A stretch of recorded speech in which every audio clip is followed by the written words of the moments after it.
Well, happy July 4th. Today I wanted to do something a little different and share one of my favorite poetry books of all time. Love this anthology. It is awesome. I use this with my kids. We actually went through a couple of them because we literally wore them out. It's really funny. I don't know how many of these my kids even remember because I would just pull it out and read it and then put it away and they would be like, I don't know, but it's full of great stuff. It starts from like Columbus, I think. Never really read many of these because they didn't matter, but I mean, like America the Beautiful. But then, it goes into the Virginia colonies and then into the Pilgrims and then War for Independence, War of 1812, the war between the states. I mean, it goes through all of them up to, I don't remember where the last, lot of notes, Crusade against Germany. So I'm thinking it ends with World War II. I didn't think it went to Korea or Vietnam, but I wasn't sure. And 20 years of peace. Yeah. So,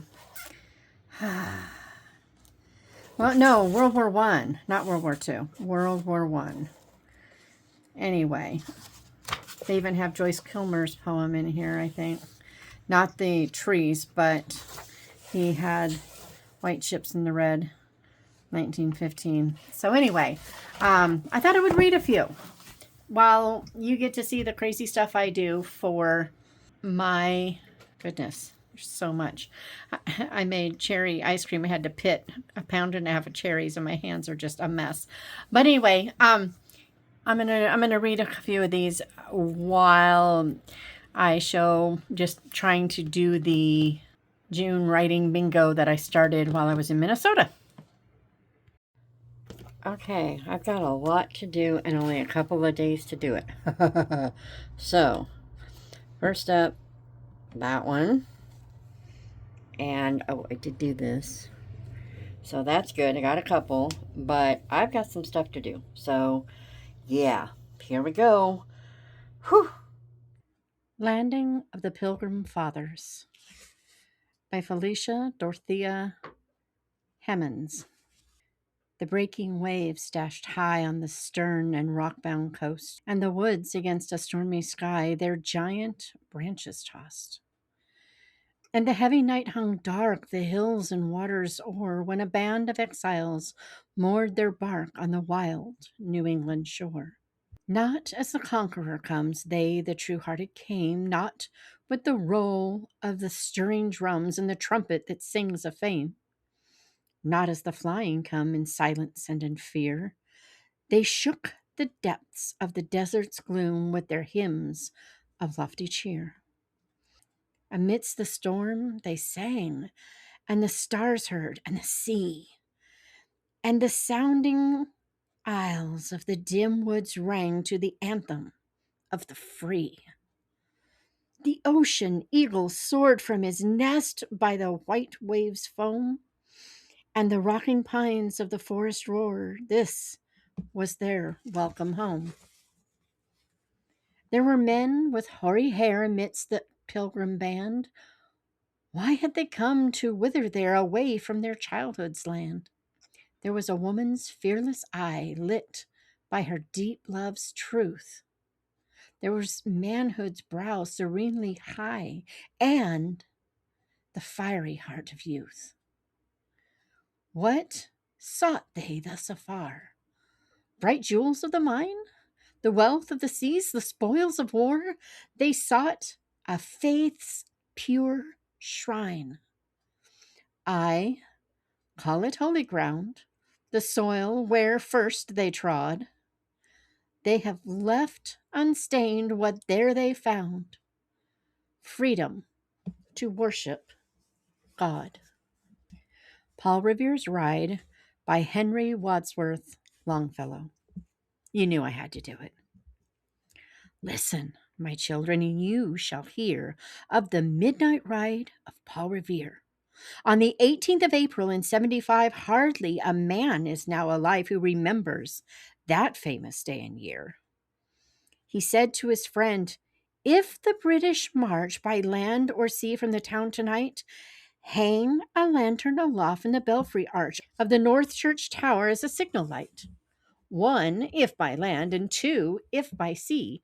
And I on the opposite shore will be ready to rise and spread the alarm through every Middlesex village and farm for the country folk to be up and to arm." Then he said good night, and with muffled oars silently rowed to the Charlestown shore, just as the moon rose over the bay, where swinging wide at her moorings lay the Somerset British man of war. A phantom ship with each mast and spar across the moon like a prison bar, and a huge black hulk that was magnified by its own reflection in the tide. Meanwhile, his friend through alley and street wanders and watches with eager ears till in the silence around him he hears the muster of men at the barrack door, the sound of arms and the tramp of feet, and the measured tread of the grenadiers marching down to their boats on the shore. Then he climbed the tower of the old North Church by the wooden stairs with stealthy tread to the belfry chamber overhead, and startled the pigeons from their perch on the somber rafters that round him made masses and moving shapes of shade by the trembling ladder steep and tall to the highest window in the wall, where he paused to listen and look down a moment on the roofs of the town and the moonlight flowing over all. Beneath, in the churchyard, lay the dead in their night encampment on the hill, wrapped in silence so deep and still that he could hear, like a sentinel's tread, the watchful night wind as it went creeping along from tent to tent, and seeming to whisper, "All is well." A moment only he feels the spell of the place and the hour and the secret dread of the lonely belfry and the dead, for suddenly all his thoughts are bent on a shadowy something far away where the river widens to meet the bay, a line of black that bends and floats on the rising tide like a bridge of boats. Meanwhile, impatient to mount and ride, booted and spurred with a heavy stride, on the opposite shore walked Paul Revere. Now he patted his horse aside, now gazed at the landscape far and near, then, impetuous, stamped the earth, and turned and tightened his saddle girth. But mostly he watched with eager search the belfry tower of the old North Church as it rose above the graves on the hill, lonely and spectral, somber and still. And lo, as he looks on the belfry's height, a glimmer, and then a gleam of light. He springs to the saddle and bridle he turns, but lingers and gazes till full on his sight a second lamp in the belfry burns. A hurry of hoofs in a village street, a shape in the moonlight, a bulk in the dark, and beneath from the pebbles in passing, a spark struck out by a steed flying fearless and fleet. That was all, and yet through the gloom and the light, the fate of a nation was riding that night, and the spark struck out by that steed in his flight kindled the land into flame with its heat. He has left the village and mounted the steep, and beneath him, tranquil and broad and deep, is the mystic meeting the ocean tides, and under the alders that skirt its edge, now soft on the sand, now loud on the ledge, is heard the tramp of his steed as he rides. It was 12 by the village clock when he crossed the bridge into Medford town. He heard the crowing of the cock and the barking of the farmer's dog, and felt the damp of the river fog that rises after the sun goes down. It was 1 by the village clock when he galloped into Lexington. He saw the gilded weathercock swim in the moonlight as he passed, and the meeting house windows, blank and bare, gaze at him with spectral glare, as if they already stood aghast at the bloody work they would soon look upon. It was 2 by the village clock when he came to the bridge in Concord town. He heard the bleating of the flock and the twitter of birds among the trees, and felt the breath of the morning breeze blowing over the meadow brown. And one was safe and asleep in his bed, who at the bridge would be the first to fall, who that day would be lying dead, pierced by a British musket ball. You know the rest. In the books you've read how the British regulars fired and fled, how the farmers gave them ball for ball from behind each fence and farmyard wall, chasing the redcoats down the lane, crossing the fields to emerge again under the trees and turn at the road, and only pausing to fire and load. So through the night rode Paul Revere, and so through the night went his cry of alarm to every Middlesex village and farm, a cry of defiance and not of fear, a voice in the darkness, a knock at the door, and a word that shall echo forevermore. For born on the night wind of the past, through all our history to the last, in the hour of darkness and peril and need, the people will awaken and listen to hear the hurrying hoofbeats of that steed and the midnight message of Paul Revere. Okay. It is early. I should not be awake. But I decided to get up and do, where is it? Set your alarm early and write. Okay, so I didn't set an alarm, but I'm up early and I'm going to write instead of going back to sleep. I woke up and went, ooh, I could do that. So instead of rolling over and going back to sleep, I'm going to do it. So here we go. Okay, one of the bingo squares was to do a second writing, and I have just enough time before I have to go out to the shed office for an interview. So I'm going to try to knock out that square.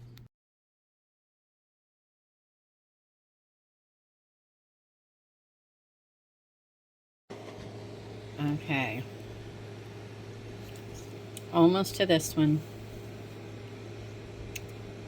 Thinking I can't surprise myself. I have to wait until I am surprised. There have been a couple of times, so technically that could count. I'm going to go do this one. And I'm not tired yet, so I'm not doing that. And I've already had fun several times writing, but I'm going to focus on fun and do both of those. I'm doing this right now, so I can count that. Let's do that real quick.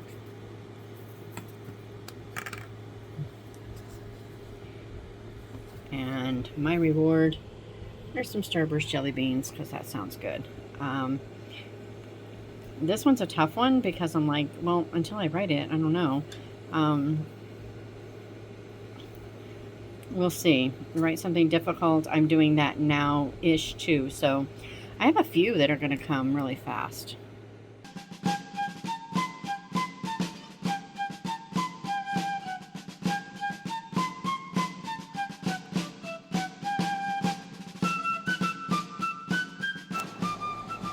The books are calling.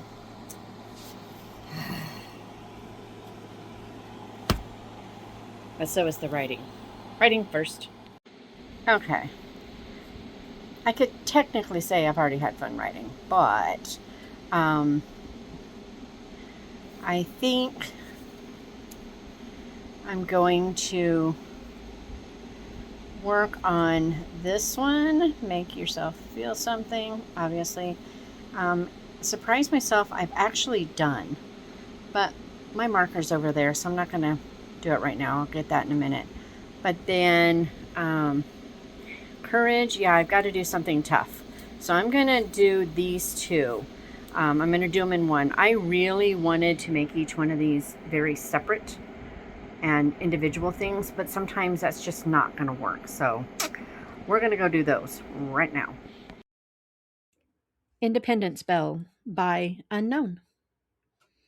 There was tumult in the city, in the quaint old Quaker town, and the streets were thronged with people passing restless up and down, people gathering at the corners, where they whispered lip to ear, while sweat stood on their temples with the stress of hope and fear. As the bleak Atlantic currents lashed the wild Newfoundland shore, so they beat about the State House, so they surged against the door, and the mingling of their voices swelled in harmony profound, till the quiet street of Chestnut was all turbulent with sound. Will they do it? Dare they do it? Who's speaking? What's the news? What of Adams? What of Sherman? Oh, God grant they won't refuse. Make some way there. Let me nearer. I'm stifling. Stifle them. When a nation's life at hazard, we've no time to think of men. So they surged against the State House, while all solemnly inside sat the Continental Congress, truth and reason for their guide.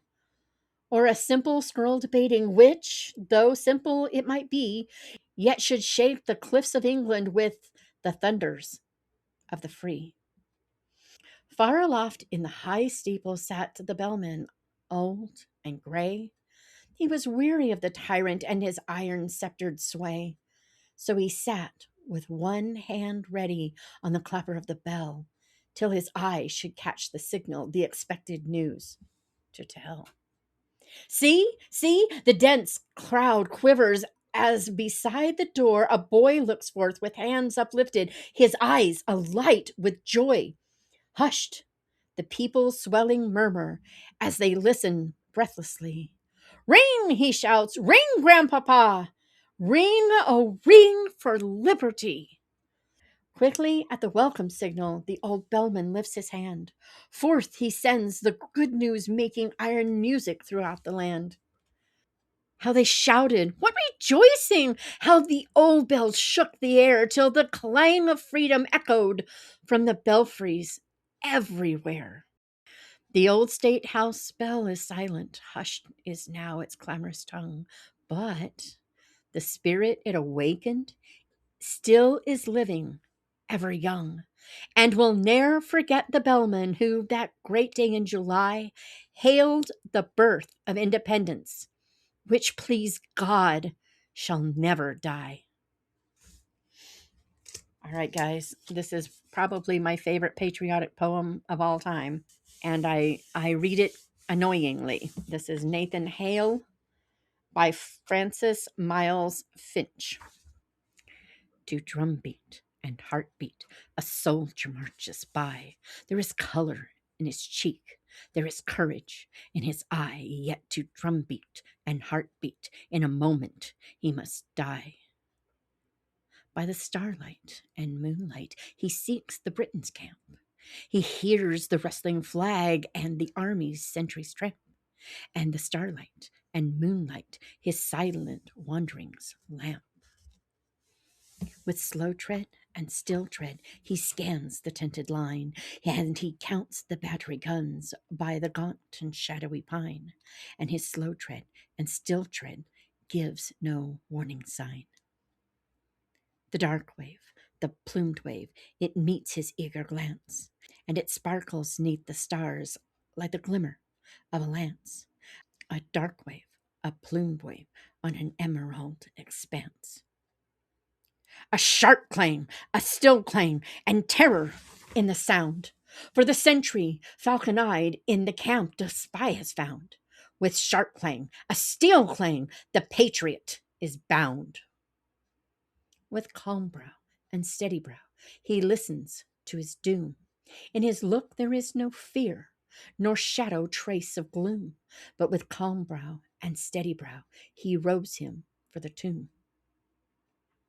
In the long night, the still night, he kneels upon the sod, and the brutal guards withhold e'en the solemn word of God. In the long night, the still night, he walks where Christ hath trod. 'Neath the blue morn, the sunny morn, he dies upon the tree, and he mourns that he can lose but one life for liberty, and in the blue morn, the sunny morn, his spirit wings are free. But his last words, his message words, they burn, lest friendly eye should read how proud and calm a patriot could die. With his last words, his dying words, a soldier battle's cry. From fame leaf and angel leaf, from moment and urn, the sad of earth, the glad of heaven, his tragic fate shall learn. But on fame leaf and angel leaf, the name of Hale shall burn. Oh, man, I love that one. All right. And I didn't think I could end with anything else, even though it begins the Civil War and I was trying to stick to the War for Independence. But I want to read The Battle Hymn of the Republic by Julia Ward Howe. And this book has the poem as it was originally written. Mine eyes have seen the glory of the coming of the Lord. He's trampling out the vintage where the grapes of wrath are stored. He hath loosed the faithful lightning of his terrible swift sword. His truth is marching on. I have seen him in the watchfires of 100 circling camps. They builded him an altar in the evening dews and damps. I can read his righteous sentence by the dim and flaring lamps. His day is marching on. I've read a fiery gospel written burnished rows of steel. As ye deal with my contemner, so with you my grace shall deal. Let the hero, born of woman, crush the serpent with his heel, since God is marching on.